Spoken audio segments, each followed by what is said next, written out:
Muito bem, senhoras e senhores, esse é um corte do podcast Conversa Bruta. E para você assistir ele é totalmente de graça, mas tem o patrocínio da Oficina Profissional. A Oficina Profissional é uma escola online que contém cursos na área de logística, gestão de vendas e representação comercial. Você quer saber mais? Entra lá www.oficinaprofissional.com.br e escolhe um dos cursos a partir de R$60, que você pode parcelar ainda em 12 vezes. Vai lá, corre para ser meu aluno. Vem. Mas, Bruno, eu te conheci, cara, em 2016, numa pizzada do Novo, que eu não esqueço até hoje, que eu tinha 2 entradas. E a minha irmã acabou não indo. E eu dei minha entrada pra ti, de lá realmente começou uma grande amizade, né? Eu lembro muito bem disso.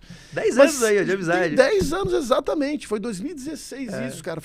O Novo foi fundado em 2015, teve uma reunião ali em outubro de 2015, 2016 mais ou menos, depois eu me desliguei do partido e tal, mas...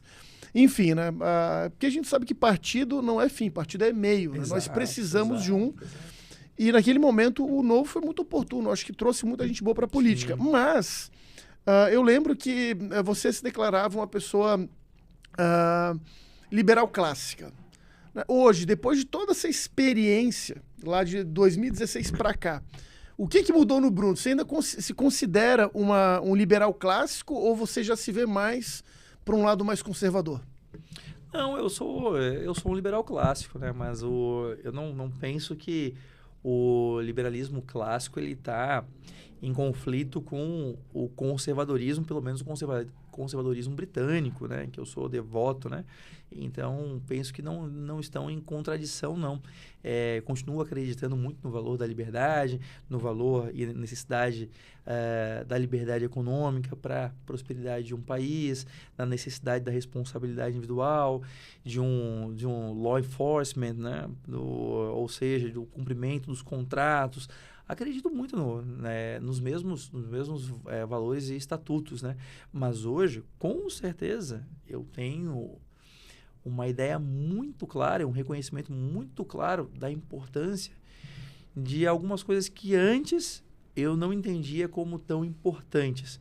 Antes eu entendia que instituições, se nós acreditava que se um país tivesse instituições firmes, bem desenhadas, isso teria como consequência um bom comportamento da população, comportamentos socialmente desejados, teríamos um resultado, isso seria a condição suficiente para nós termos bons resultados como país. Hoje eu entendo claramente que isso não é suficiente. Nós precisamos muito de um bom estoque cultural que nós não temos, precisamos muito de símbolos que nós não temos, precisamos muito de valores que hoje o Brasil não tem. Nós vivemos uma pobreza, uma miséria cultural e comportamental, ética muito grande. Eu, inclusive, trouxe um livro para ti, que eu acabei esquecendo de trazer aqui. Caramba! Mas como eu vou te dar carona, eu vou te dar depois. Mas eu trouxe um livro... Cara, eu fico muito feliz, cara, pelo presente. Imagina, eu trouxe um livro de um psiquiatra britânico, que é o Theodore Dalrymple. E conheço. Ele é o autor que eu mais li esse ano. Os últimos 6 meses, acho que eu li uns 6 livros dele num período curto, assim, porque ele é um psiquiatra muito interessante, que ele trabalhou quase 40 anos em um hospital de caridade e, no outro lado da rua, numa prisão. Então, ele ficou 40 anos com o que ele chama da underclass, que não existe uma tradução muito boa para português, mas é o pessoal que está marginalizado, está preso em uma estrutura de miséria e fica reproduzindo aqueles comportamentos. Então, ele fala ele fala um negócio que é muito, muito interessante. Ele diz que a miséria, a pior miséria de um povo não é a material, é a moral. É a miséria moral de um povo sem valores, sem objetivos, sem provocações, motivos e objetivos pelo que viver e progredir, é a pior coisa que pode existir. Então, eu tenho certeza que hoje o Brasil vive, a pior miséria do Brasil não é a material, essa aí nós resolveríamos rapidamente, mas é a miséria moral brasileira. Nós precisamos incentivar bons costumes, bons valores. Eu tive, ano passado, no Japão, fiquei lá quase um mês. Pô, que legal. E, cara, aquele país não é grande porque tem prédios altos, porque tem muito concreto. Não, ele é alto porque o valor daquela sociedade, obviamente toda sociedade tem seus desvios, mas a média da sociedade é muito alta. Então, eu não estou falando de educação formal, não. Estou falando de respeito, de entendimento, de que você vive em um coletivo. A que prosperidade econômica virou uma consequência. Sem dúvida, mas sem dúvida.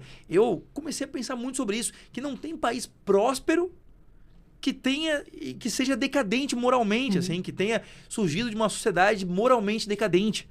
Eu não consigo imaginar um país onde isso aconteça, onde isso seja sustentável. Não existe isso. Então, para um país... os Estados Unidos... Não, peraí. Mas a média moral dos Estados Unidos é muito mais elevada do que a brasileira. É fundada em princípios, no princípio da liberdade, no princípio da liberdade individual, da responsabilidade individual, do empreendedorismo. Então, a média é muito alta. É muito alta. Então, desvio padrão? Tem, óbvio. Claro. Agora, o problema é que no Brasil, a nossa média é muito baixa. Então, nós precisamos muito lutar para aumentar. Eu diria que a minha maior mudança foi isso. Foi esse entendimento de como a moral, os costumes e a cultura são importantes para um país. Comecei a ler o Olavo, né, cara? Aí... Cara, não, mas é o testemunho que eu tenho também, cara. Que eu assisti alguns dos outros pics, eu ria ele falando do globalista, falando que os Rothschild não controlam nem os próprios peidos. Eu comecei a achar aquilo engraçado. Fui lendo, quando eu fui ver, cara, eu realmente me vi transformado, né, por Olavo de Carvalho. Cara, e só a gente tá quase encerrando o programa, falta muito pouco. Uma coisa que me fez entristecer do Brasil foi ver que hoje, por exemplo, existe o baile do rato em Recife. Que as pessoas se juntam para fazer festa no meio do esgoto. Cara, isso para mim é o mais fundo e profundo abismo da decadência cultural brasileira, sem contar funk, porque isso já é o craque do funk, né? Vamos ser sinceros nesse ponto. E a gente exalta isso, né? A gente exalta isso. Cara, é impressionante. Viu a propaganda da Nike, daquela camisa ridícula com o Brasa, aquele uniforme do Brasa? A propaganda da Nike é ridícula.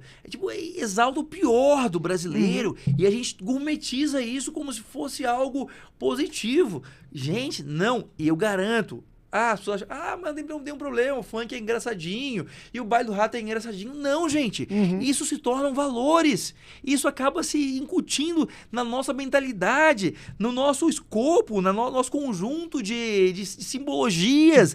Aquilo se torna um padrão. Pô, gente, que é isso? A gente tem que exaltar o que nós tivermos de melhor e não o que nós temos de pior. E aí sai baile do rato, essa porcaria do funk, da glorificação do marginal, da glorificação da bandidolatria. Isso tudo incentiva os comportamentos. Tivemos dias atrás ali um bando de jovens aqui numa cidade aqui em Santa Catarina que entrou em uma loja, roubou não sei quantas motos. Mas é a glorificação, claro, pô, é a bandidolatria, o negócio é legal ser bandido e tal. Você acha mesmo que o que nós estamos produzindo culturalmente não vai ter impacto na cabeça do jovem? O jovem vai beber de algum lugar. Você pode oferecer para ele 2 tipos de comida boa, comida ruim. Você está oferecendo só porcaria e acha que ele vai sair um cara com bons valores, bons gostos? Não vai. Então, pô, é uma tristeza no Brasil que a gente exalta o pior que nós temos. Nós devíamos pegar as poucas coisas ali que nós temos boas e martelar em cima delas e valorizar isso, mas não, né? A gente fica glorificando o lixo, né?